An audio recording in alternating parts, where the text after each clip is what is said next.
Hello, Innovators. I am Dustin Miller PolyInnovator. Today I'm talking with Hayden Humphrey, host of the Pay to Be Me podcast. Thank you for joining me on the Polymath podcast. Absolutely. Thanks so much for having me, Dustin. Excited to be here.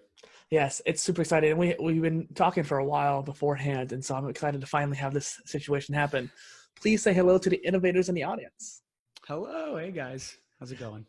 So one way I like to go about starting this is to have you share something about yourself that no one knows about you. Oh, man. Good question. Well, I'll share something that I feel like a lot of people in my professional life don't know about me. I do a lot of improv, obviously not so much now, just given current circumstances and how everything's going down with the pandemic. But improv is one of my like absolute favorite activities. I don't know if you've done improv. Have you done improv before? I've not. I want to. I Okay, think it'd be interesting. cool. It's so cool. I think everyone should do it. I'm like a huge advocate for everybody doing it because I just think that there's something really special about just setting time aside to just play. And, with improv, like there's no props. There's really very few rules. Like just all of it comes down to what feels good to you in the moment. And I think everybody could use a little bit more of that. And I feel like my peak self when I'm improvising or when I'm with other people who do improv. Yeah, that's what I would share. It's interesting. Do you think you get into the state of flow that way? I would say so. Yes. Actually, I hadn't thought about that before, but there's something about just being with whatever comes up. Cause in improv, it's kind of, you just take whatever somebody else says and then just add whatever you see fit. And I see it as it's like a path to self-exploration in a sense, because everything that you come up with in improv is actually a reflection of you and your experiences and your background and, your thoughts and beliefs. And so there's something super cool about being able to share parts of yourself that you haven't before and do it in a way that, I would agree, actually like creates a flow state. Well, what's interesting is that it seems the spontaneous nature is really good and it helps for idea generation. You're building new connections because of the way that this spontaneous nature is. You have to improv on that as you're saying. And so we were talking about your coaching beforehand, and one thing I was thinking of is my swim coaching. Oftentimes I'm improvising based off a system I've created in my head, and I'm starting to write it down so people can actually read it. But it's interesting because you have to improv on based on what that person needs or what they're giving it back to you. So that's kind of cool. Totally. There are so many, it's so funny how many similarities there are between improv and coaching, in terms of presence, in terms of like being in relationship with the other person, partnership, trust, power dynamics. Yeah, there's a ton of overlap there. Yeah. Well, and it seems like we were able to get right on the ball, just ball rolling, so to speak, talking together. Right out of the gate, I would like to ask, you felt burnout a few years ago. Funnily enough, that's around the time I did too, actually. Maybe it's the entrepreneur wave just hitting us all at the same time. How did you climb out of it? Yeah. How did I climb out of burnout? That's a great question.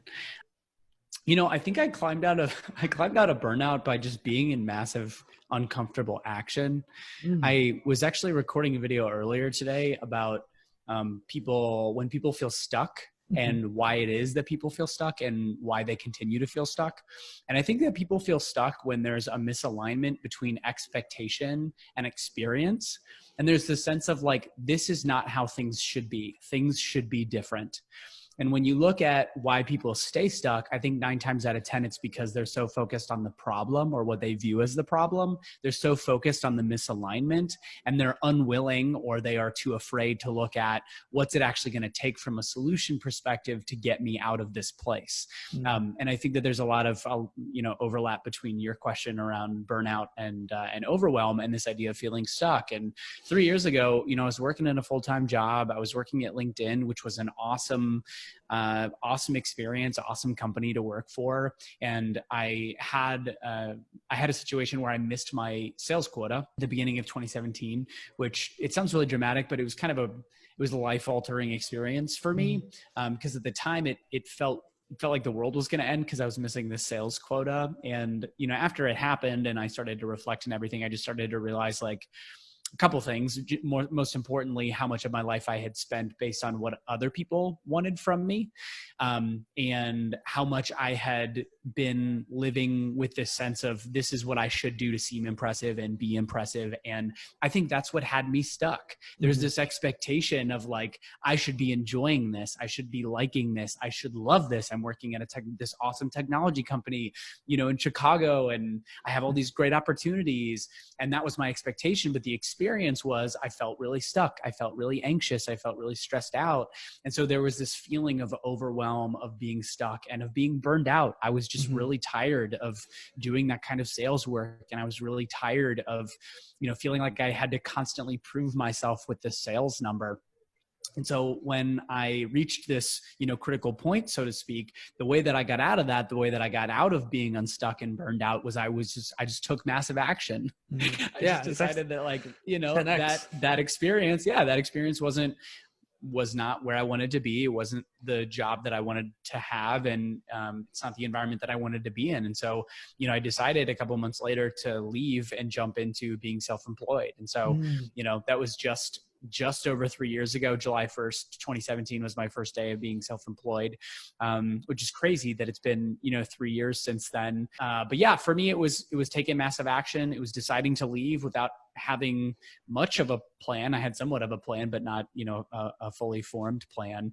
And in the time since then, I've started to align the expectation with experience. And actually now I find myself in a place where I very rarely get burned out. I feel so much more connected. I feel so much more joyful. I feel so much more, energetically aligned, so to speak, and so much less stuck in this case. Well, Hayden, it seems that you're quite the multi-potentialite, someone who has the potential to do many things. And if you're stuck in a job like that, where society is conforming you to do this sales position, if you don't get this many quotas, you're done. Your career's over with. And that kind of I feel like family has a lot of impact on that too. Family telling you need to do this, go to college, get a full-time job, that kind of thing too. Totally. P.S. July 1st is my birthday, actually, which is kind of interesting. Nice. That's I actually had to move. Yeah, I had to move balloons so that way it wouldn't be in the shot. It's funny that you mentioned that that's the day you had freedom. That's the day that I had freedom into life.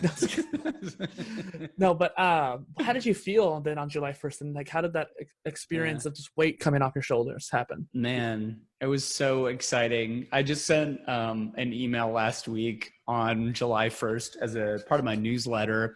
And I went back on my phone and I found a video that I had taken of myself on July 1st, the day that I left. And it's literally just me dancing in my apartment to music. And it was like quitting your job is like, and it's literally just me, in my apartment. But it felt really incredible. It felt really amazing. I think that one thing that a lot of people run into is this, what I would call premature optimization. And it's this idea that people find their thing in college and then they optimize around that thing. So, a lot of people at 18, they choose a major, they end up graduating with the major, they go out, they get a job in that field. And then it's not until 10, 20, 30 years later where they go, wait, holy shit, this is not what I wanted. This is not what I thought that it was. And, it's really hard for people to break out of the trajectory and the script that's been fed to them since a very young age. And so it was actually a very liberating and very freeing experience to, in some ways, say, I've kind of screwed my whole resume because I'm leaving this job and who the hell knows how it's going to go. But on the other hand, this is incredible because I'm now forging my own path. Yeah. I don't have to care anymore about what people think about what's on my resume or the quality of the company that I worked at or, whatever other pieces of your resume that recruiters are looking for. It was a very liberating and freeing experience on that July 1st. I took a 2-month sabbatical. I hung out for 2 months and just didn't do anything, which was awesome. So it feels really nice to kind of take a little break, foot off the brake. Yeah, exactly. Yeah. And I've had to learn to do that now in more comprehensive ways in the last 3 years. But yeah, July 1st, that was a huge sense of relief for me. Well, and what I was getting from what you're saying there too is that there's a lot of people who are deciding the main factor of their what career they're going to do when they're so young and then trying to keep it throughout their life. I made this decision, now I got to stick to it. But in reality, most people do a lot of different things. We experiment a lot. We often have these changes that go throughout our life. And I was even talking to someone about polymathy, which is what this show is often about, the other day, when it comes down to careers. Many people, even if they work for the same company for decades on end, their jobs change. So they go from the entry level to that operator stage or the HR or executive. They move up. And so their actual skills change throughout the time. But even if they leave companies too, there's like companies like Google now who are wanting people to have multiple companies on the resume. So having that diversity, it often becomes more important over life or even just in general too.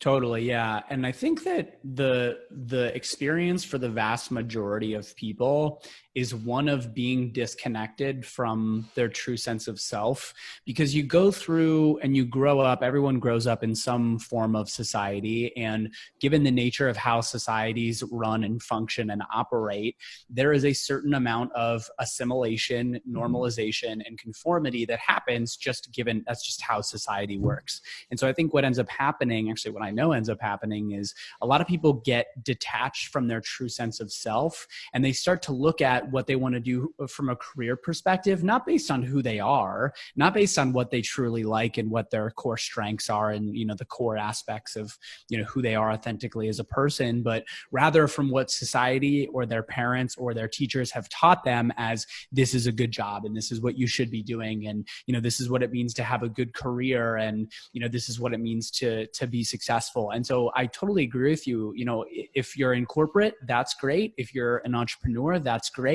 But I think that there's so much to be had. There's so much value to be had from creating a lot of different types of experiences for yourself, because in the different experiences, you actually have a different piece of you reflected back to you. It's like being in different relationships. You know, they say that people are like a mirror for us. And I think it's the same exact thing with different jobs. You find different parts of yourself in different jobs and different work experiences. You find different strengths or weaknesses and things that you like and things that you don't. And so I'm just such an advocate for people continuing to experiment and iterate and be willing to start over, like literally be willing to like throw your resume in the trash and start over and do something completely different. Because, you know, my commitment and the thing that gets me really excited is helping people find and create a life where they get paid to be themselves and where they get to show up authentically and fully and powerfully on a day-to-day basis. And that might actually take leaving a company, leaving the country, starting a business, doing something completely different. But if you're not willing to give up everything that you have to become everything that you could be, it's going to be much harder to create the things deep down that everyone wants, like fulfillment and connection and joy and just overall being able to accomplish the things you want to accomplish in life too. It kind of makes me think too, just a matter of, even if you're a specialist in one field, working towards becoming a jack of all trades and getting that width of knowledge and experiencing, like you're saying, a whole bunch of new things. Bingo. One thing I was going to talk about too is that you're talking about how just jumping into this new environment, diving into something new and experiencing something new. Last year, before I moved into this apartment that I'm in now, I moved into a new building. So I had to get rid of some things and move into a new place, had a completely new living environment, got a new car. That's the first time I had a car in my life, actually. Nice. I had to learn how to drive even to do it. New phone number. Even a new mindset as well, because I was trying to do new things. And so this entire wave of new things in life. I think it's so important, you know, again, because most people don't know who they are. Most people don't. Like, most people are out of touch, and it's not their fault. It's just how society works. Most people are out of touch with who they actually are. And so the part that I love about that is, in every one of those experiences, you had an opportunity to actually reassess some of the basic assumptions that you had about who you are as a person, who you wanted to be, how you wanted to show up, what you wanted to do. It reminds me of when right after college, I moved to California, moved to San Francisco for a job at a late stage technology startup with this company called Sumo Logic.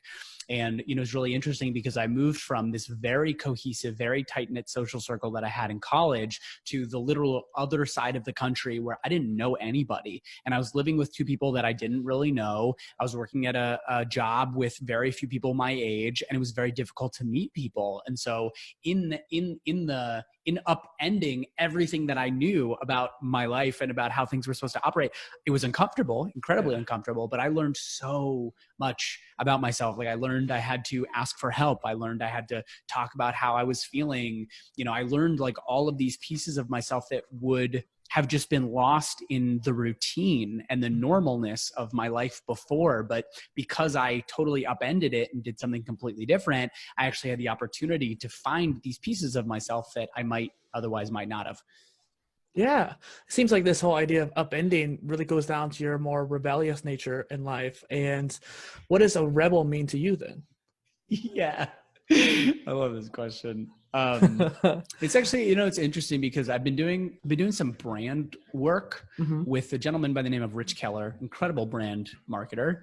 And we have been looking at creating a purpose statement for me and my business. And one of the components of my purpose statement is I'm really looking at serving rebels and change makers. And we were literally just in this conversation the other day about what does it mean to be a rebel.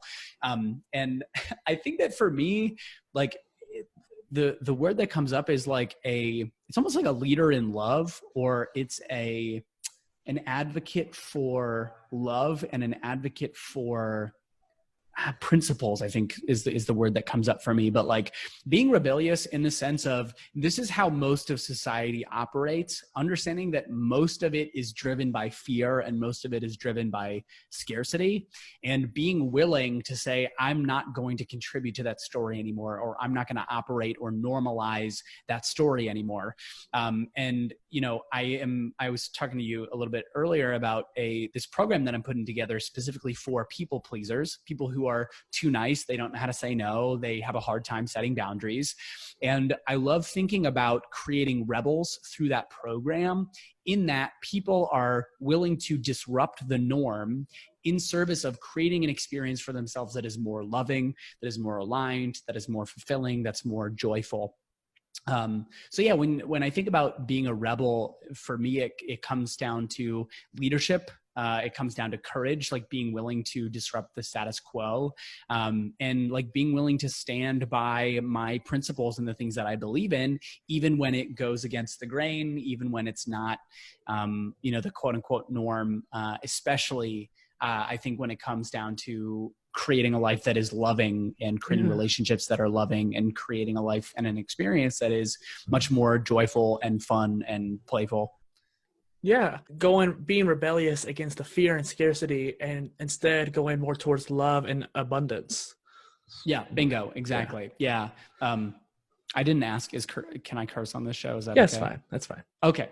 Okay. So just as an example, so one of the tools that I'm using in this program, this people pleasing program, is I'm calling it the fuck you, fuck me spectrum. Okay. And the idea is that when we get angry or upset, our anger and upset is directed either externally or internally.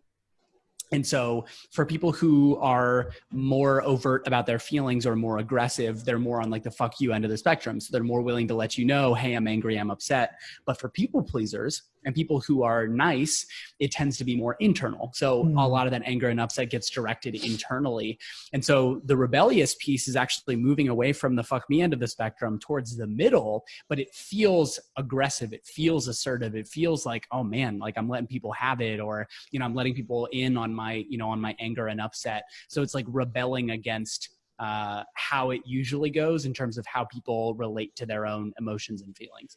Interesting. I might pick your brain then, because some people, I have a strong personality, so oftentimes I guess I lean more towards the FU part of the spectrum. Yep. I'm empathetic, so I try not to, but I come across as abrasive. So what do you think about that? So I think it's totally fine. I think that, you know, there's the idea behind the distinction is that there's nothing wrong with either camp. It's just we tend to fall into either of those. And really the best case scenario, or the place for everyone to practice, is moving towards the middle, because in the middle of that spectrum is a place where that anger and upset is actually not directed anywhere.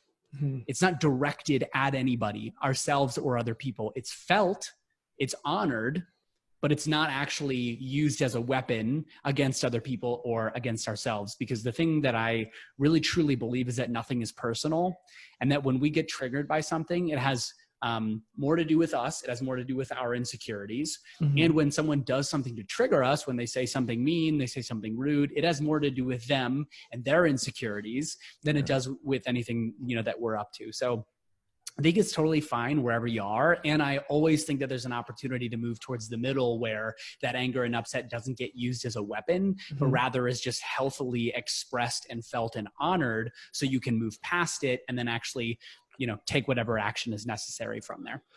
What I'm getting from you is it almost seems like if you're on either end of the spectrum, it's not necessarily bad, but it's almost like there's a block inside of you that's not letting the energy flow towards a different way. And I feel like by getting towards the middle, you open up that gate, so to speak. Bingo. Yeah. It's on either end of the spectrum. You have blame and judgment inside the conversation. And when that's in the conversation, it makes it very difficult to move forward in the most effective way possible. Brilliant. And what's interesting is you're talking about principles, Hayden, and my core principle, my key principle is balance. And I think that is completely goes along with what you're saying there. Nice. Yeah. Love that. So something I wanted to ask about, what is the hashtag full on challenge?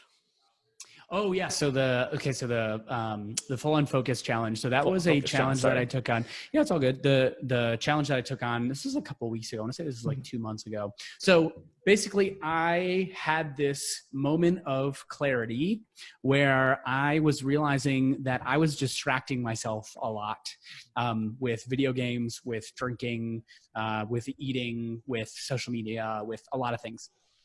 And I'm at a place in my business where I'm like, you know what? I really just need to get focused. I really need to take my level of productivity and results to the next level. And I'm not going to do that with how I'm currently relating to distractions and my time and time management and energy management.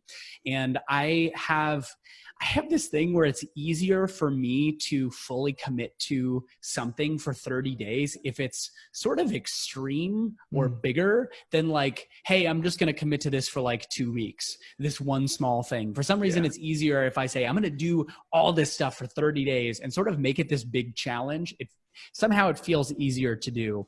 And so I kind of decided in that moment, I was like, you know what, for the next 30 days, I'm going to really focus on getting super focused and getting super productive. So I was like, I'm not going to drink. I played a little bit of video games, but I was like, I'm only going to do it on the weekends. I'm not going to check social media throughout the day. I'm going to eat better. I'm going to work out 3 or 4 times a week. I'm going to do my morning routine to set myself up for success for the day. And then I'm going to do my shutdown ritual at the end to make sure that I'm sort of capping off the day and leaving it complete as is. And I'm going to do that every single day.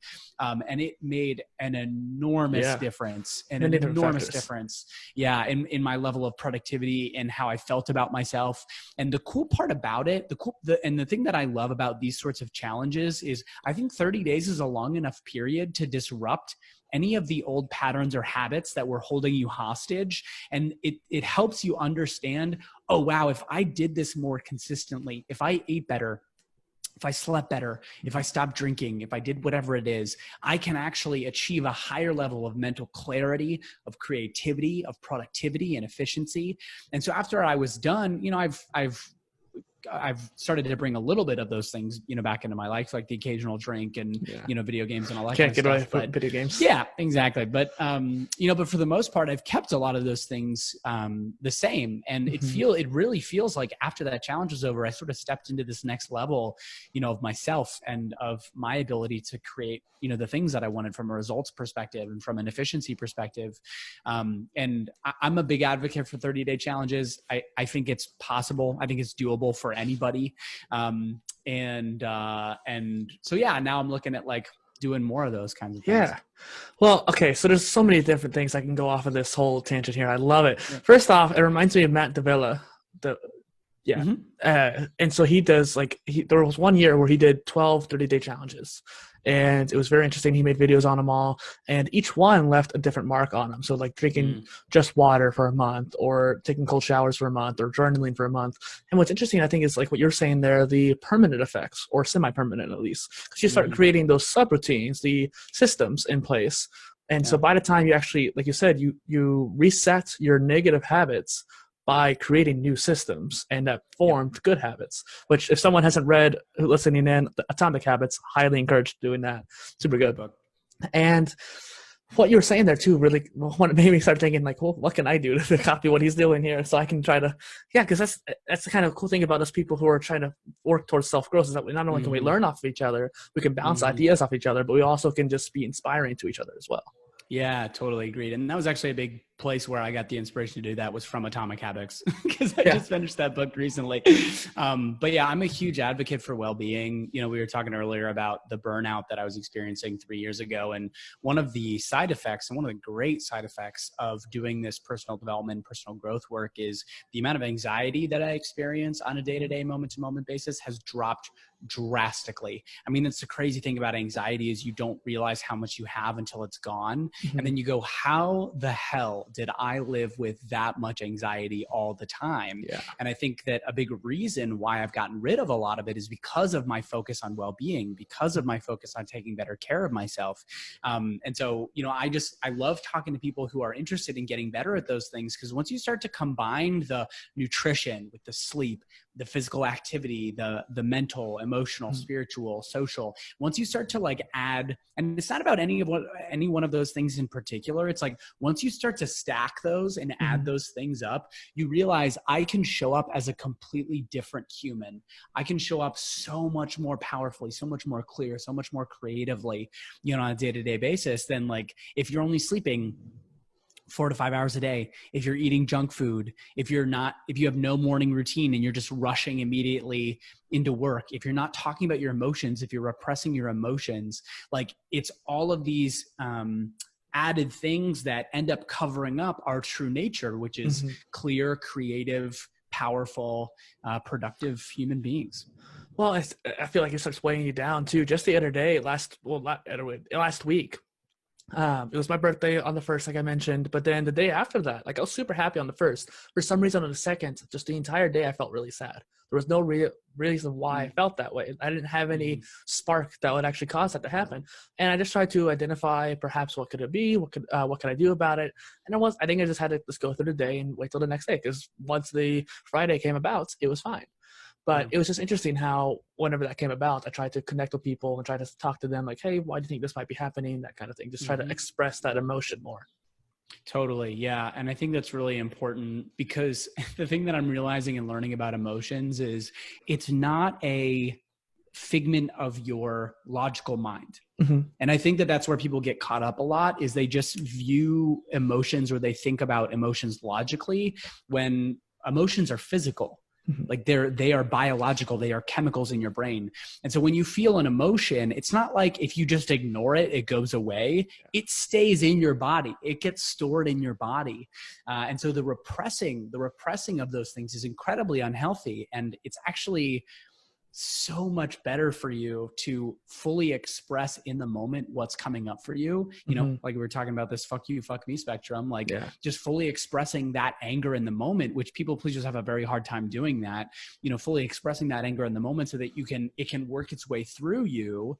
And then, you know, you can move past it and on to something else. And also just understanding that, like, sometimes you're just not going to feel good. And that's been a hard thing for me, is like, if I don't feel at 100%, or if I don't feel super productive, I have a lot of judgment and shame around it. And I'm like, oh my God, I shouldn't be feeling this way. I should feel productive. I should feel, you know, blah, blah, blah, blah, blah, whatever, you know, whatever it is. And it's just understanding that, like, sometimes you're just gonna have a bad day. Or sometimes you just need to relax. Just take a evening off, so to speak, especially for self-employed people too, I feel like. Yeah, it's this delicate balance, I think, for people who consider themselves high achievers or overachievers, or just really committed to excellence, which I would put both of us in that category. Sometimes it's easy to like fall into this sense of I literally have to white knuckle results into existence, and like I have to force everything, and it's all about control, and it's all about having it go this exact way. And what ends up happening is you introduce a lot of resistance and a lot of upset and dissonance between just your very natural energetic, emotional experience and you know, how you're actually feeling. And it's almost like, you know, it's interesting because what I'm realizing is it's almost like I would attribute being tired or being depleted energetically, emotionally, mentally, whatever it is. I would look at that as wrong. And I would look at that as like, oh my God, I'm just being resistant. I just need to suck it up because I'm being lazy and whatever it is. When in reality, I was just exhausted. I was just really tired. I legitimately did not have the capacity to like effectively handle whatever I was asking myself to handle. So it's this delicate balance of taking care of yourself from a well-being perspective, and also holding yourself to a high standard, holding yourself to excellence to make sure that you're getting stuff done. Yeah, I have a perfect framework that I've actually created over the past 10 years or so called the 4 Pillars philosophy, where it's based on the 4 major aspects of life: the mind, body, spirit, and emotions. And there's similar things such as like the 4 areas of yoga or the Spartan Delta that are kind of similar in the idea, but they're not approaching the same way. I felt that we needed some kind of modernized ideology based around how can we treat the different areas of our life, like you're saying, the well-being aspect behind it. How can we do the spirituality aspect of as a bridge? I like to say it's a bridge between the conscious mind and subconscious mind. You were explaining earlier, Hayden, the emotions, they're more primal. They're the energy, like causing our bodies to heat up when we're angry or cool down when we're sad. And I just think that would be a perfect way of kind of explaining it for you. Yeah, I agree. What are your thoughts on that then? How do you think that we can elevate ourselves or become more of our true selves? Well, I think the thing that I hear in that is a framework for assessment. And it's a framework for looking at, ideally, how do you want your life to be going? Because once you start to create that vision, you then are aware of and present to the gaps. And once you're clear on the gaps, you can take a look at like, all right, what action do I need to be in? What practices do I need to take on? What support structures or systems do I need to put in place? And, there's a bunch of different, it's cool. I would love to hear more about the framework that you created. And there's a bunch of frameworks that you could possibly use, chakras and, some of the ones that you had mentioned. And at the same time, I think a lot of it comes down to this question of willingness. And that's the interesting part about the work that I do, right? Is as a coach, it's all by request. So when someone works with me, I'm not giving you the answer. I'm not telling you where to go. I'm not going to pull teeth to try and get you to do stuff. It's all based on your willingness and wanting to improve what you're up to and get the support that you need. And that's the work, and that's the role that, that I have as a coach. And so when I think about people wanting to be in this conversation about personal development, about growth, about changing your life, about creating something that's more aligned and authentic to you, it starts with a willingness, and it starts with people deciding that that is something that they want. And that is not something that I can force on anyone else.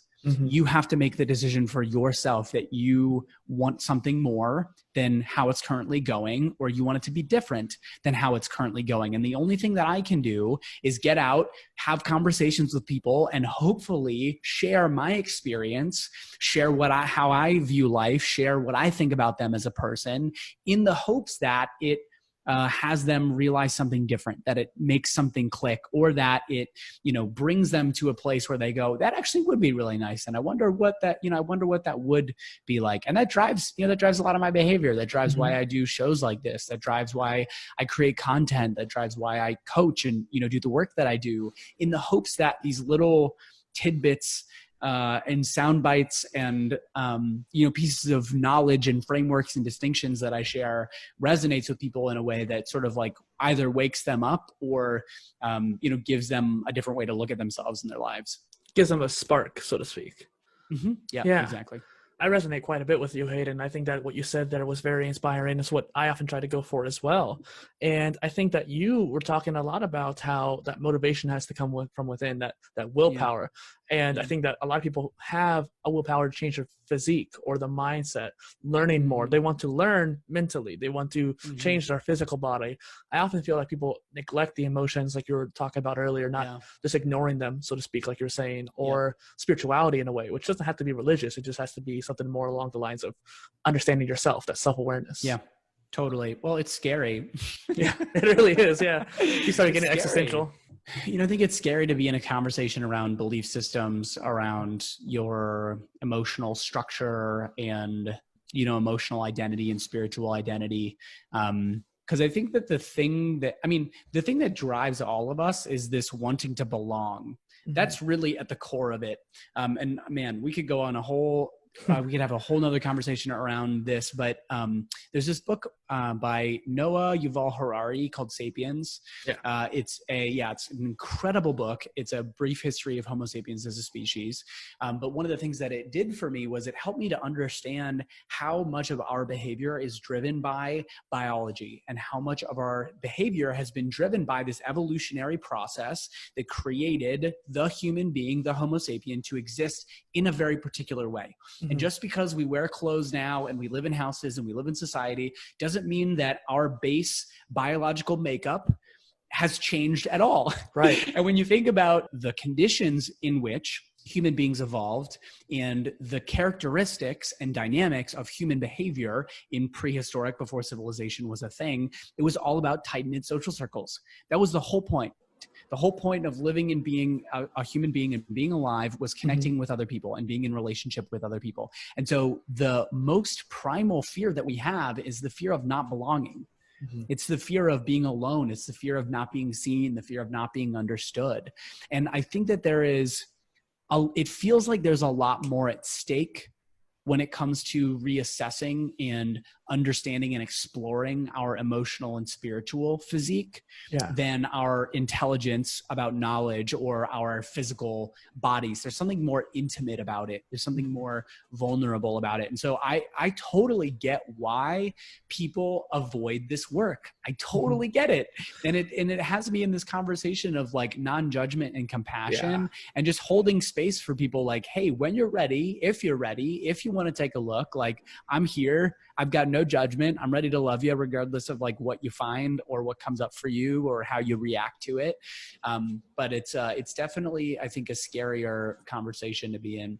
Definitely hate it. Like either with somebody or with yourself, and that yearning to be part of a tribe, so to speak, even if it's a small tribe or 150 people, like they said, it's a limit. It's interesting too, you talk about the prehistoric aspect. Like if you were to go down to the physical pillar, the body pillar, then you might think about how the prehistoric people ate. And that's why there might be the paleo diet or the ketosis and all these different people come out with these diets. And then there's also the mindset of, like you said, the tribes. We want that social connection, which affects our mental and emotional states. Yeah, and then totally. It's just interesting how the prehistoric mind has affected us today. Well, it's so cool because when I think, and this is a big part of what I'm passionate about, is like, what would life be like if we all decided to recognize and relate to ourselves as animals, as Homo sapiens, as these human beings that evolved evolutionarily over a period of time to exist in a certain way.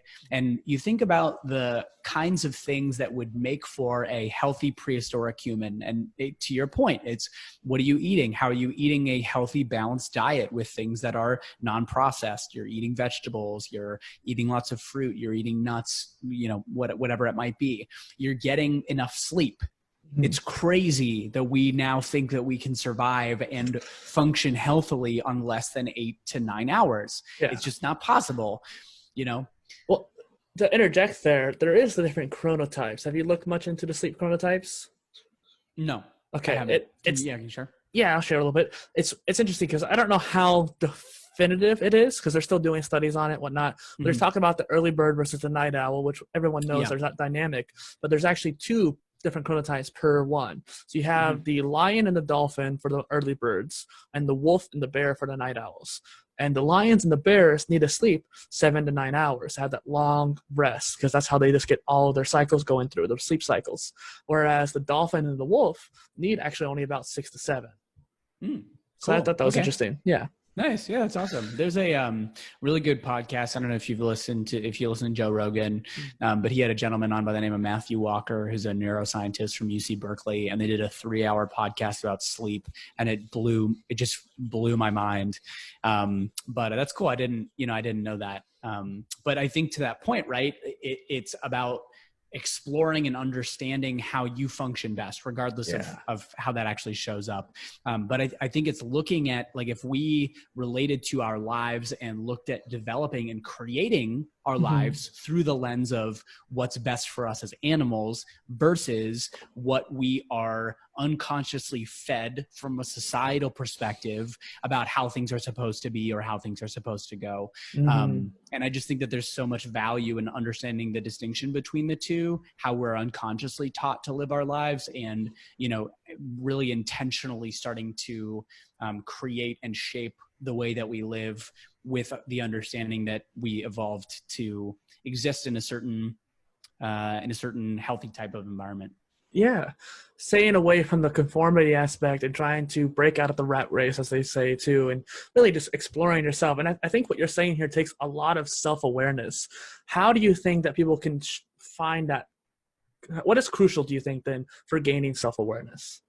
Well, I think it's honestly what I would say is similar to what I said earlier. It's a willingness, first and foremost. Like are you willing to pay attention? The interesting part about self-awareness, and the thing that, well, generally, right, you can't force anyone to become more self-aware, and you can't force anyone to want to do personal development work.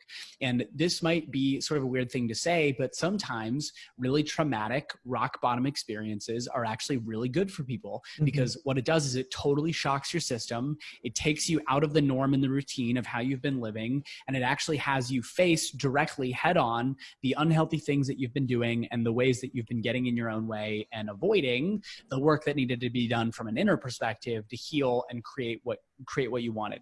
So it's a willingness, first and foremost. Yeah. But I think as far as like critical components to it, it's a question of like noticing how you notice. And there's a bunch of different ways you could do that. Like you could work with a coach, for example.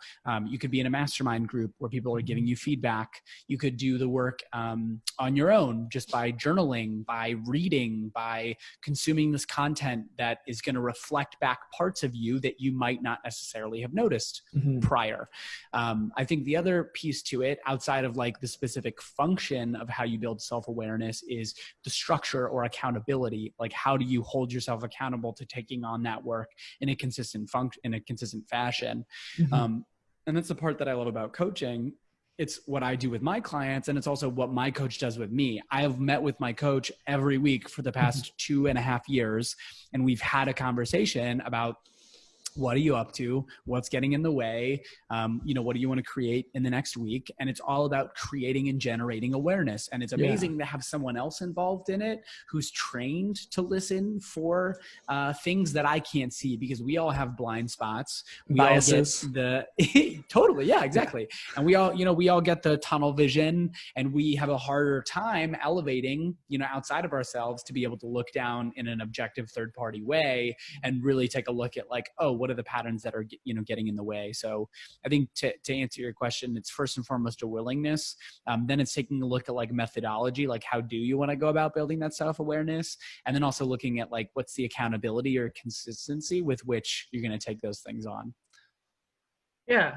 It's interesting that you talked about the coaching too, because as a swim coach, which I've done for almost 8 years now, I've had to see students go into that whole stage. Some of them are willing, some of them are forced by their parents. And that difference in mindset makes a big overall impact on how well they're going to learn. Eventually, I can convince them and wean them down to where I'm like, hey, you should probably look into this. I think you'll like it a lot more. And that's kind of the push aspect. But like you said, it has to come from within. And one thing that you're talking about as a coach is that the coach can see things that you cannot. Like you can train yourself, but it's going to take a lot longer.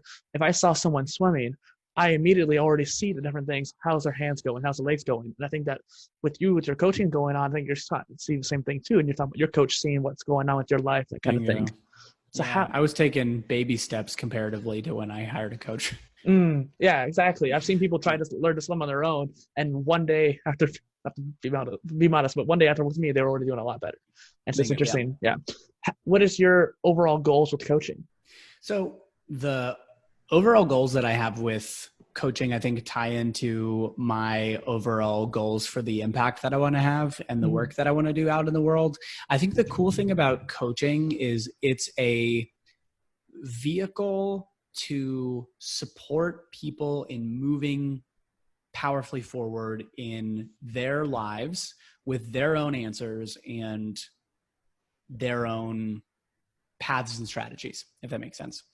And so the cool thing about being trained as a coach is a lot of my training comes down to being able to ask powerful questions, being able to actively listen to what people are saying and sharing, being able to more effectively notice patterns, being able to create support structures and systems that are going to have people actually create the things they say that they want to create.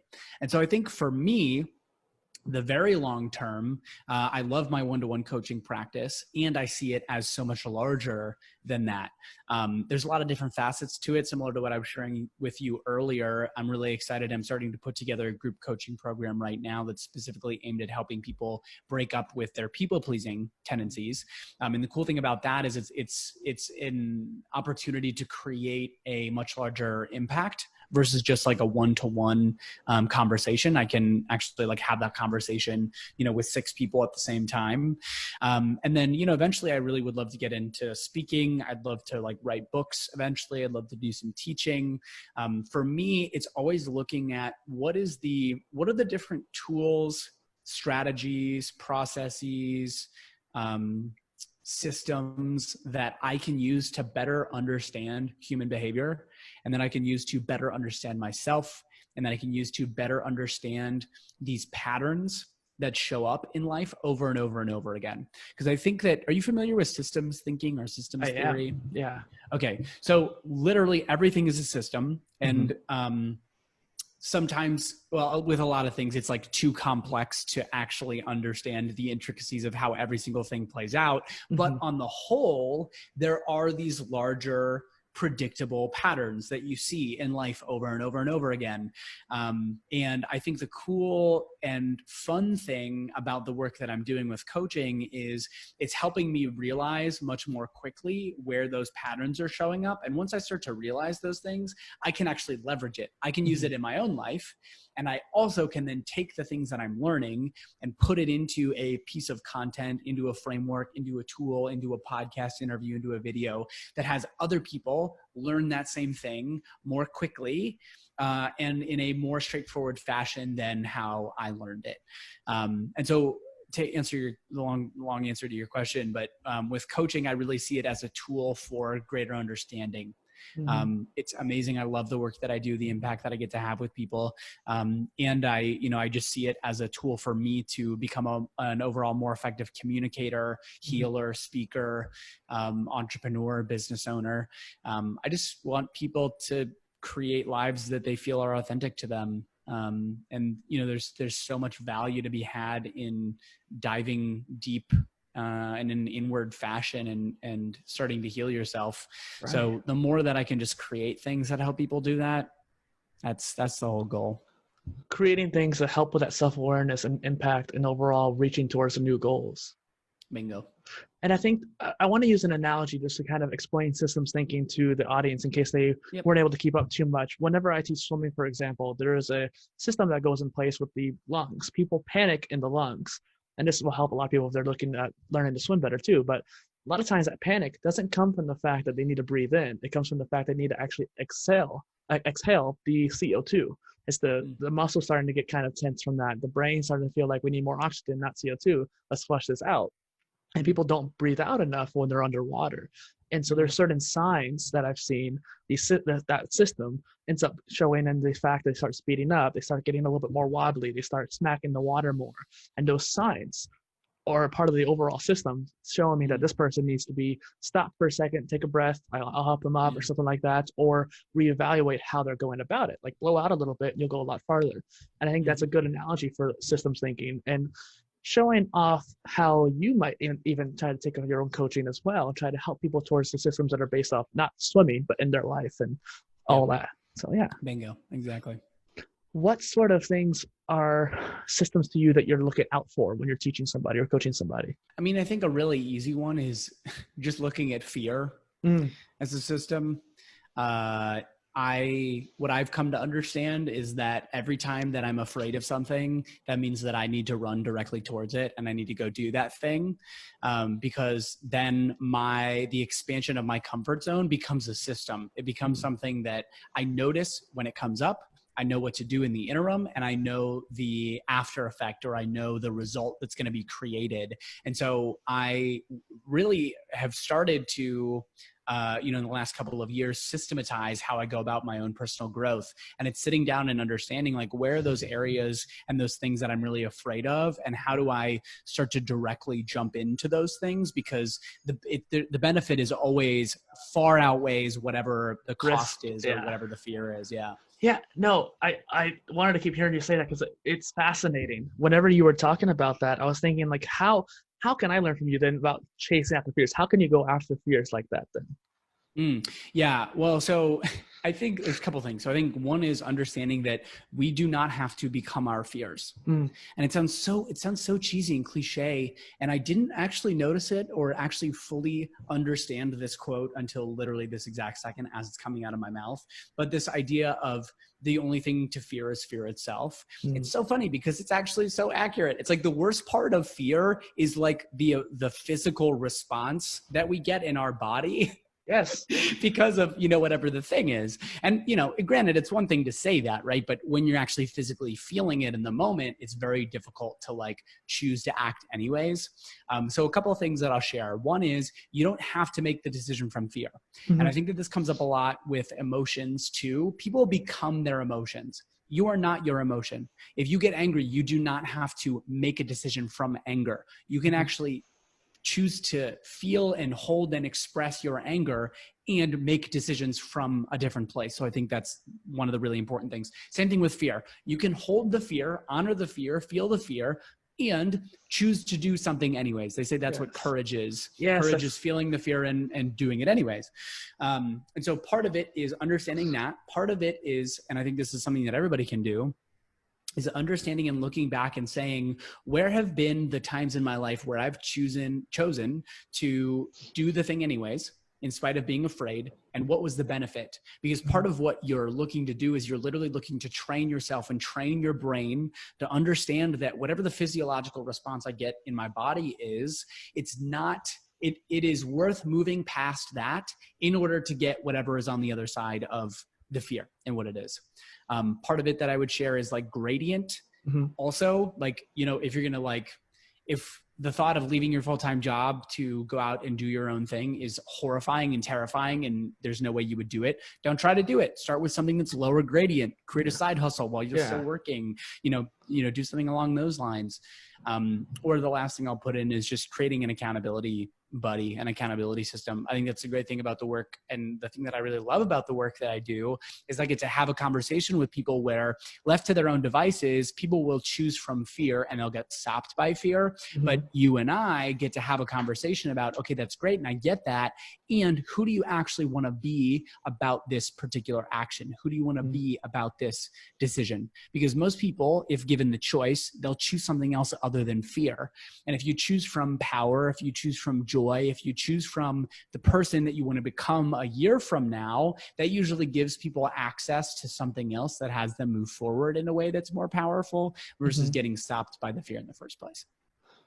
What's interesting is that I was about to say something about the courage as well. So I like how we were both on the same wavelength there.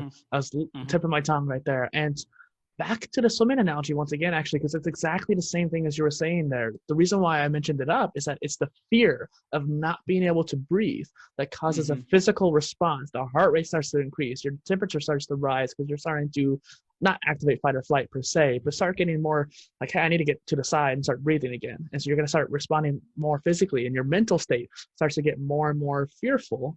I say that more in an emotional and mental kind of way, because your mental state starts to get more into fight or flight mentalities as well. And so it's interesting how by focusing on what you can do and not choosing to focus on the fear, focus on why that fear is happening. Oh, it's happening because my lungs are starting to feel kind of tense from the CO2. Let's blow it out. Let's breathe out of our nose and breathe it out. And now you can take a positive action towards that fear and actually run towards it rather than panic and run. How does that lead you then to, I guess you could say, gaining clarity either in life or in general? So we were talking a little bit earlier about when people feel stuck. What tends to happen is they feel stuck because they stay focused on the problem. And one of the analogy that I was using earlier was like, it's like watching a truck that's stuck in the mud just spin its wheels. You watching the truck or assessing why it's happening, why it happened, just adding assessment to it is not going to change anything. Mhm. It's the same thing with like focusing on the problem or focusing on the fear. It doesn't actually change anything. It just keeps you stuck in the same place. And so overcoming that fear, choosing to move through that fear, creates clarity. It creates something different. It actually allows you to focus on the solution and what you want to create versus what has been created or what's currently so. And I think that part of why people lack clarity is because they're so focused on why things have turned out the way that they have, or like what's currently happening versus what is it I want to create for myself. It's a forward moving conversation, and it actually has you, it's almost like, you know, how would I describe this? It's almost like you're in this room and you are just so used to looking at the wallpaper that it is no longer helpful to look at the same places or try and appreciate it or assess it or understand it in the same way. But like when you get some elevation over it, when you walk out of the room, when you move up above the room or below the room, you actually get to look at it from a different angle, and looking at it from a different angle is what creates the clarity. Mm-hmm. Taking a step back, as they say. Yeah, bingo. Einstein actually, like whenever he was stuck on a problem or something like that, he would go on a rowboat and go in the middle of a lake and just stare at the sky. It's just to kind of gain clarity kind of way. Yeah, I love that. It's awesome. So going back to your coaching, how does that kind of structure work? How do you want them to understand what you're saying? Yeah. So, I mean, one of the simplest ways to describe coaching is it's understanding where you are now, understanding where you want to be, and understanding the structure or path between where you are to where you want to be. And the part where the coaching comes in is predictably, if you are currently experiencing some sort of circumstance or situation, like you don't like your job and you want to create something different, a new business or a new career where you get paid to be you feel very fulfilled, you're experiencing a lot of joy and play and connection on a daily basis. The interesting thing is creating that kind of experience is going to be something that you've never done before. And it's actually outside of your comfort zone to create that kind of experience. And so predictably, on the way from where you are to where you want to be, you're going to get stuck and you're going to get stopped because it's going to require you to take action and do things that are outside of your comfort zone. If the result is outside of my comfort zone, I need to take action that's outside of my comfort zone. And so with coaching, what you're doing is you're looking at like structurally, what does it take to get from where you are to where you want to be? And along the way, as you hit those major milestones, getting coached so that you don't stop. Mm-hmm. Yeah, keeping that that ball rolling. Earlier. Exactly. Yeah. And making sure that when you're in a situation where you're predictably going to choose from fear, part of my job is reminding you who you actually are, how capable you are, how intelligent you are, and creating clarity and perspective so that you can move forward without getting stopped. And, it shows up in a bunch of different ways. I usually work with people, like I said, who are in corporate, who feel stuck, who want to be doing something different, who want to leave and start their own businesses. And so I support them in the transition between leaving corporate to actually getting a business off the ground. But we end up talking a lot about other things that they're up to from a financial perspective, from a relationship perspective. And so it's part clarity, understanding what you want, and then it's part structure. How do you actually get from where you are to where you want to be? Right. Trying to simplify where you need to be, like identifying where you need to be and find a path to get there. And you're able to spot the moments where someone's getting stuck and be able to keep that progress going. A good example was swimming, like I said earlier with the breathing. If someone's focusing so much on the breathing, they're not going to actually move anywhere. If someone's focusing purely on trying to breathe, swimming is not breathing. Swimming is moving. If you're trying to breathe, which we have to as humans to do, at least you humans have to do it. But whenever someone's trying to move somewhere and they try to focus too much on breathing, they stop moving. They pause oftentimes. And so they physically stop moving as much. And I think it's a clear analogy there, what you're saying there, where if someone's so focused on getting that one spot, getting in that state of fear or whatever's causing that block, it's like that truck with the wheel spinning in the mud. Bingo. And you're able to help get that toe out of there. Exactly. So then this kind of goes in the idea of the authentic self. When someone goes through the program and gets results, what does it mean to have your authentic self or to know it? I mean, human beings are just different. Like everyone's personality, like the core things that they bring and to their life in terms of strengths and weaknesses, preferences, likes, dislikes, personality traits, introvert, extrovert, all those sorts of things. Everyone's different. Everyone has a very unique flavor, and everyone has a very unique set of characteristics that make up who they are innately, who they are at the core.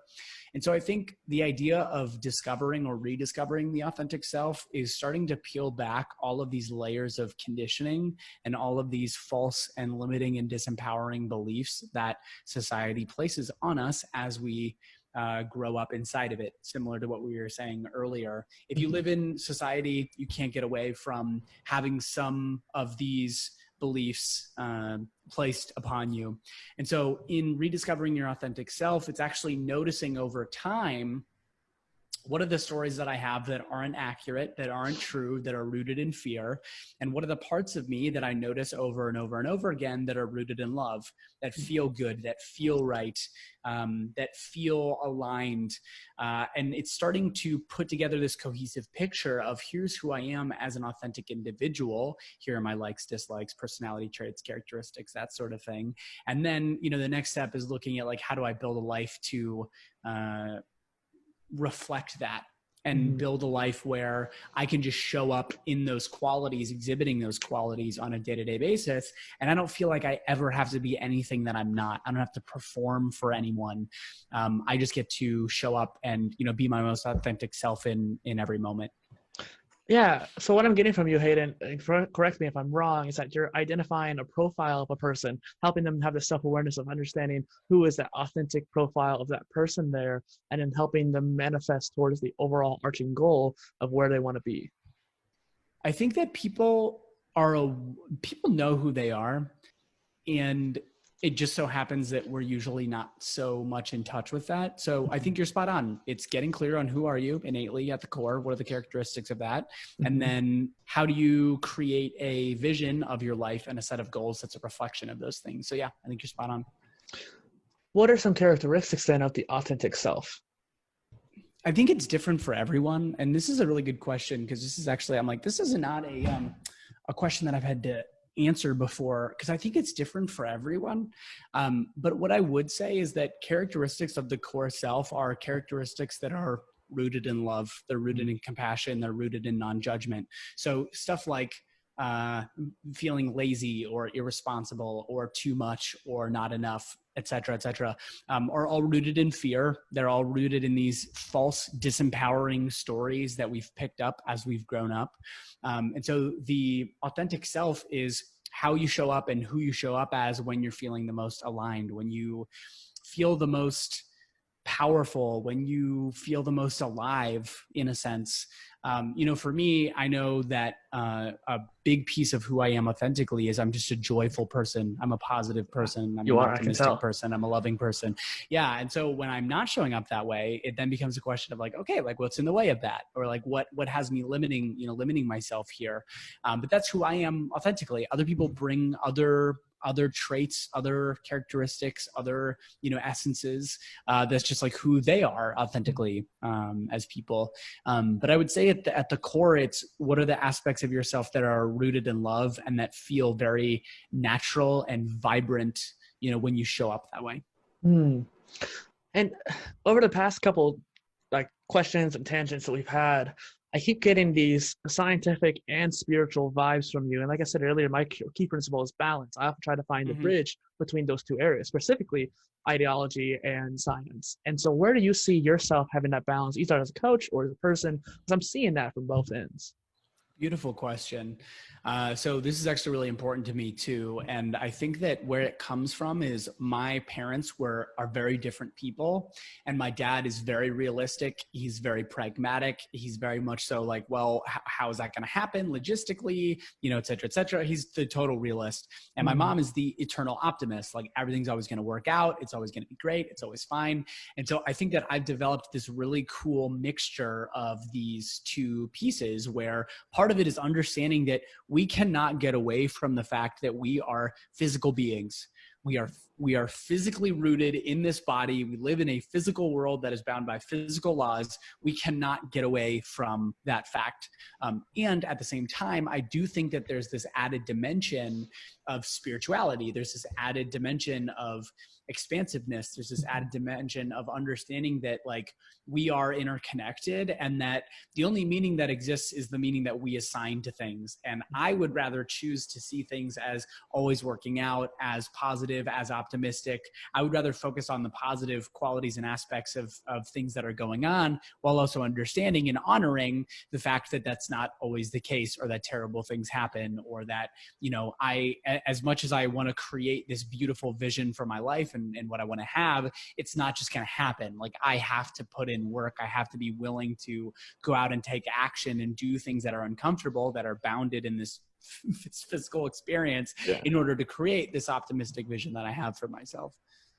I'm getting a lot of this idea of the metaphysics and stoicism from you there, where you can't really do much about what you can change, and starting to approach it in a more higher level, a bigger picture, so to speak. And so I guess you could say the science area could be the more mind-body connection, understanding the nitty-gritty of the details, as well as the machinations of our body and brain. Like you said earlier, you can't control the emotions. It's a physical construct that happens with your body, versus the more macro view and metaphysics of the spirituality and emotions. Yeah, I would totally agree. It's interesting. I've done a little bit of reading and education around stoicism, not so much about metaphysics, but I'll definitely have to look more into that. It sounds really interesting. Seems like your cup of tea, I feel like. Seems like a way to elevate you in a way. Perfect. Okay. Yeah. I love it. I'm all on it. Speaking of elevate, you recently rebranded the podcast from Elevate to the overall Pay to Be Me podcast. So where did that kind of come into about? Yeah. So I started the podcast in early January. I'd been thinking about it for like all of last year, and just had all these funny excuses and reasons why I wasn't ready to start yet, and was like, oh, what am I going to call it? Who am I going to talk to? You know, what am I going to do that's so different from, you know, what everyone else is doing? But it was just, you know, it's all excuses. It's all just reasons not to start. And so eventually I was like, you know what, screw it. I'm just going to do it. And so I started it, and I called it the Elevate podcast because I had started an event series, a live event series here in Chicago called Elevate Events. And the idea was bringing people together, you know, at most 15 people together into a room to have a conversation, connected, authentic conversation about some sort of topic. So we did like success, we did identity, fear, love, intimacy, purpose. And getting all these people together to have these kinds of authentic, vulnerable, intimate conversations, especially when a lot of the people there didn't know each other. It's like, how do we break those walls down as quickly as possible to have this really cool, connected, you know, type of conversation? And so when I thought about creating the podcast, I was like, I really want to do that same thing with an individual, and I would love to have it recorded so that other people can listen to it, and we can start to normalize this authentic, vulnerable, you know, type of conversation. And so that's where the name came from originally. And I released 22 episodes under that brand. And, you know, then I was just doing some work in the last 2 months or so around my core brand. Like I said, I had started working with a brand marketer and just started to get clear on what's my core message. You know, who do I want to be out in the world as a speaker and as a professional and as a coach. And I just got clearer and clearer on this concept of, I want to help people get paid to be themselves, because I want to get paid to be me. Like, how freaking cool is that, to just like show up every day and you just do the thing that you do best. You show up as yourself and you get paid, compensated for that thing. That's freaking awesome. So I decided to go with the Pay to Be Me podcast, because I think it's very aligned with the work that I want to do and the brand that I want to create out in the world. The other thing too, and this is kind of funny and it's a smaller point, but when you look up Elevate podcast on iTunes or Spotify, there's like 60 podcasts that all have the word Elevate in it. And so you'd have to go to like the second or third page to find my podcast. And it's a super small thing, but it actually does make a difference in terms of visibility and searchability. And now when you look up Pay to Be Me on iTunes or Spotify, I'm like the only thing that pops up, which is great. And so, so I decided to rebrand the podcast. I just released my first full episode today Mm-hmm. with a woman by the name of Veronica Jans. So cool. She runs a strategy and operations consultancy for small businesses to help them with their operations and scalability. But she's also a BDSM educator. And she's actually created a lot of crossover between those two things. So if you go to her website, for her business, there's actually a lot of BDSM puns on her website. But it's so cool because that's just who she is authentically. She's very open about it. She's very authentic about it. And her clients love it. And she's doing an incredibly great job for her clients. Her business is like blowing up and growing really rapidly. And I'm like, those are the kind of people that I want to highlight, because I want to show everyone that like entrepreneurship is totally accessible, regardless of who you are, where you're at, what you like, what you want to get involved in. You know, it's a vehicle for everyone to create more freedom and fun and financial abundance for themselves. And you can create something that allows you to show up more authentically and also allows you to have the impact that you want to have. Right. And it's interesting that you mentioned too, how you were rebranding your podcast. I actually, we talked about this beforehand. I hadn't had a chance to listen too much of your podcast before having you on, because a couple of weeks ago when we had to move around our schedule a little bit just because different things going on. And I remember listening to the podcast way back when I was doing my first research phase for you. And I remember trying to search for you on Spotify and Elevate and having a hard time trying to find you now. And so it's kind of funny that you mentioned that. Well, and I think the one thing that I'm seeing a lot of about what you're saying is the evolution of yourself and evolution of your brand, not only just personal brand, but just more of a company-based brand too.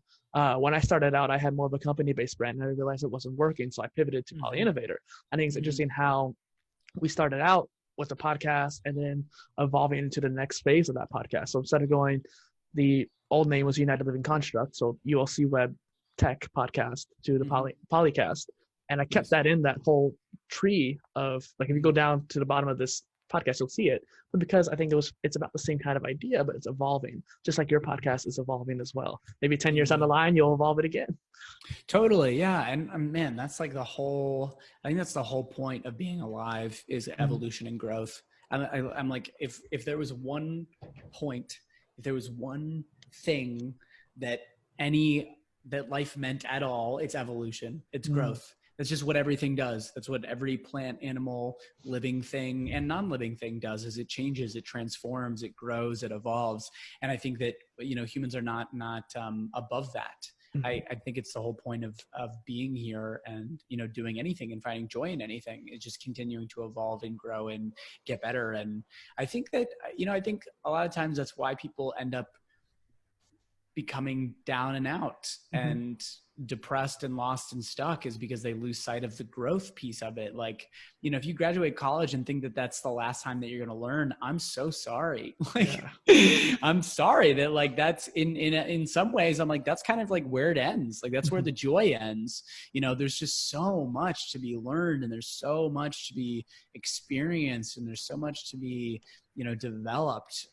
So I'm like, I don't ever see myself like retiring. That's a joke. I'm like, I don't ever see myself ever doing anything, like that. I'm going to work until. Well, let's put it in perspective.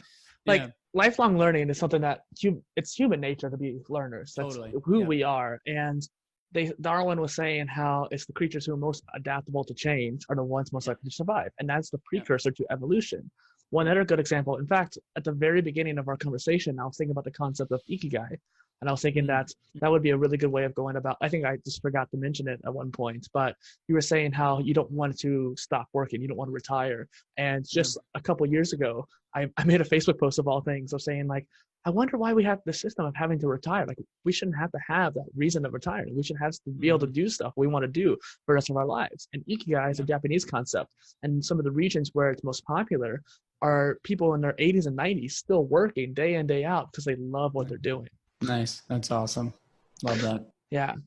In a way, you kind of already explained it in a more broad sense, but what is your ikigai, Hayden? Oh my goodness. You got to own your voice here, bud. No, I know.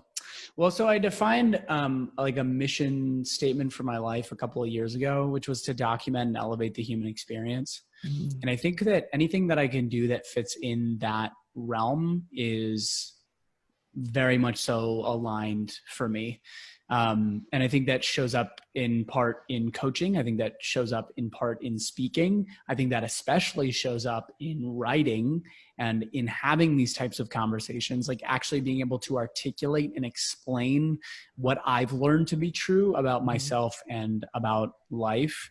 And so, from an Ikigai perspective, like this is part of my zone of genius, is communication, is articulation, is being able to take these things and break it down into smaller pieces and concepts that people can understand.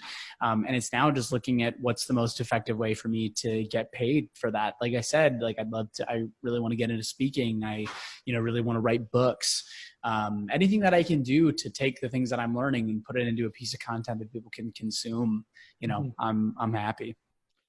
Well, and you've mentioned speaking a couple of times too, and I was actually wanting to ask you about that too. We met through our mutual friend Brendan Kumarasamy, who I had on my show. He's the host of Master Talk, and he's created that kind of concept to inspire speakers. And I think that both of us would love to do it. I think we have a pretty similar personality where we want to share the knowledge and be expressive and have that authentic zone of genius, like you were mentioning there. Yep. How do you want to go about speaking? Are you trying to find small ways of going about it, especially considering we're still kind of in a pandemic state? Not kind of, we are a pandemic state, and so we can't be speaking in front of a large audience right now. How are you wanting to go towards that goal? Yeah, it's a great question. Honestly, it's still a relatively new industry and business model for me to explore. I'm lucky in that I've got people like Brendan and, even this brand marketer that I started working with, his main business is he does a lot of speaking too. So, I've got people who are more familiar with the industry. I think, part of it for me is just taking a look at and getting clear on, who exactly is the audience that I want to serve. And I think for me, that's probably college students, young professionals, people who are in that, in the beginning stages of trying to decide what they want to do with their careers, and supporting them in understanding, similar to what we talked about earlier, that like, you don't have to follow the script. You don't have to follow the trajectory. It's actually about breaking up with that thing and creating your own path and, creating your own life. So I think at least with where I'm at right now, there's a good opportunity to just create some more clarity around, what's the exact message that I'm bringing? How exactly am I going to deliver it? And then just starting to create connections within the industry.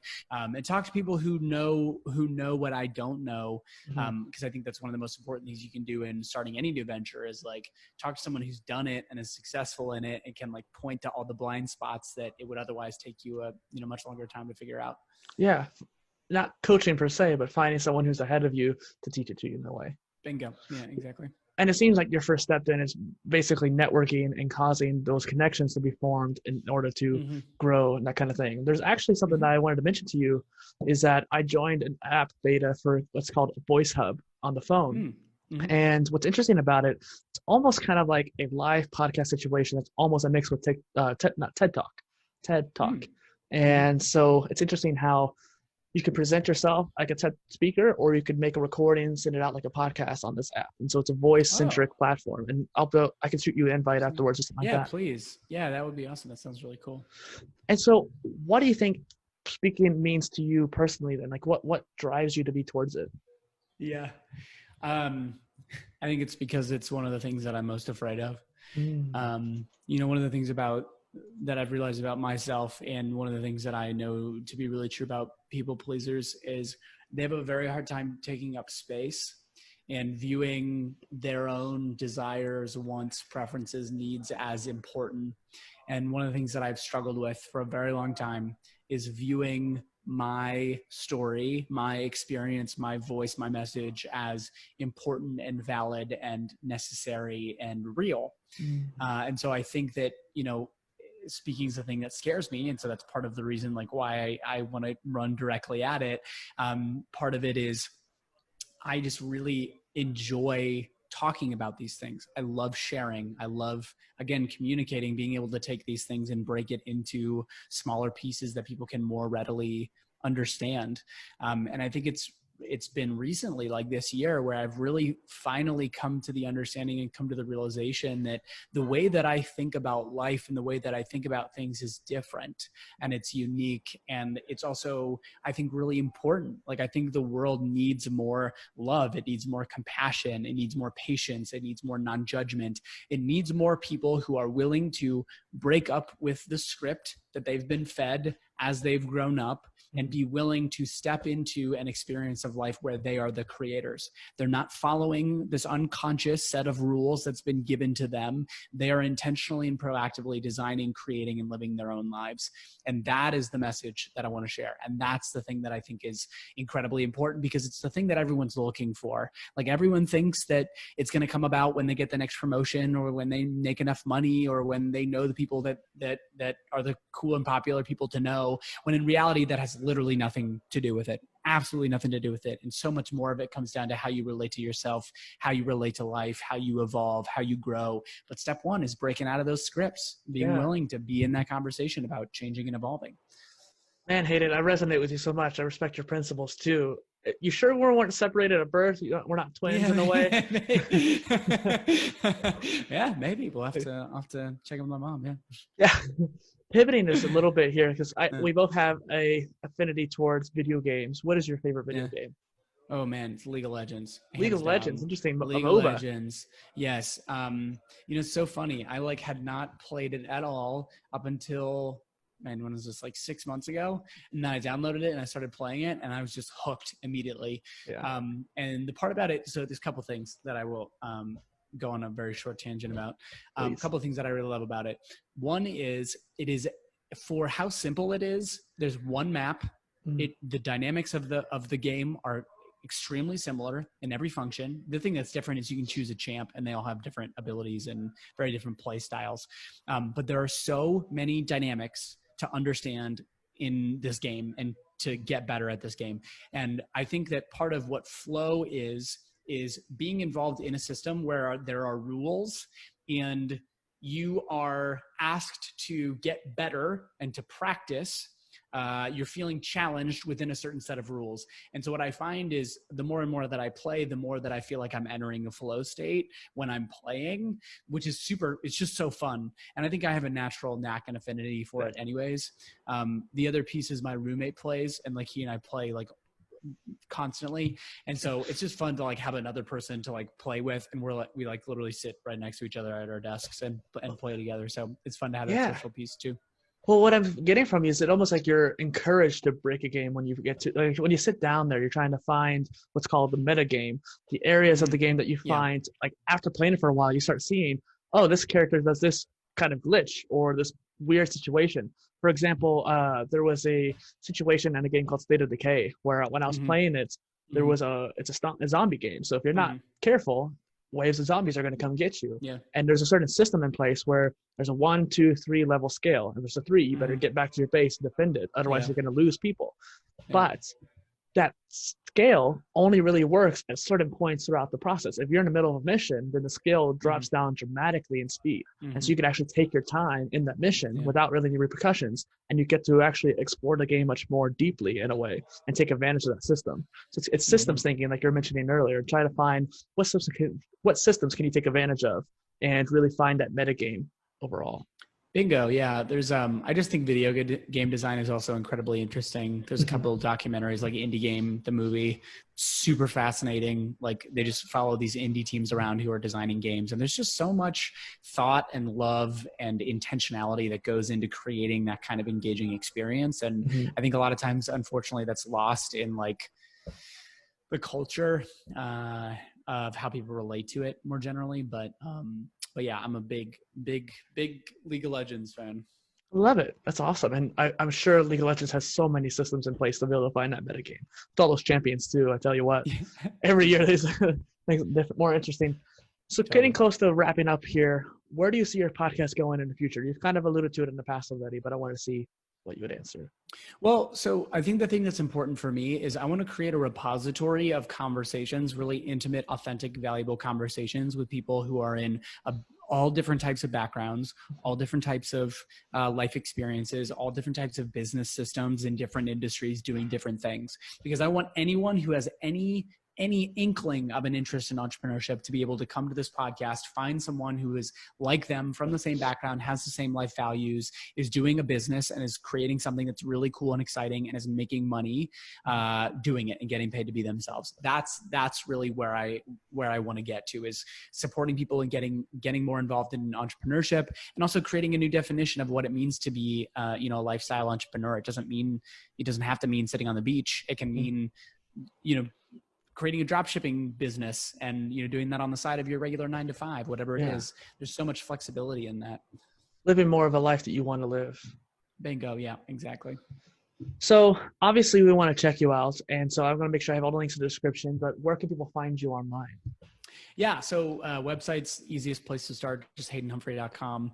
And then on social platforms, I'm Hayden as himself pretty much everywhere. I show up mostly on Instagram. I do a ton of lives and a ton of content there. And then I'm on LinkedIn quite a lot as well. Yeah. When I was doing my research, I spent a lot of time on your Instagram there for it. Yeah. So there's a lot of stuff there. Like, yeah, Thanks. And then what I like to ask is, like, obviously come check you out, come check out more podcast episodes, check out the podcast episodes. You're here to find more about how to be yourself and be paid to be yourself here. So obviously go check out, if you're listening in, those podcasts there. But what could be our call to action, do you think, for the audience?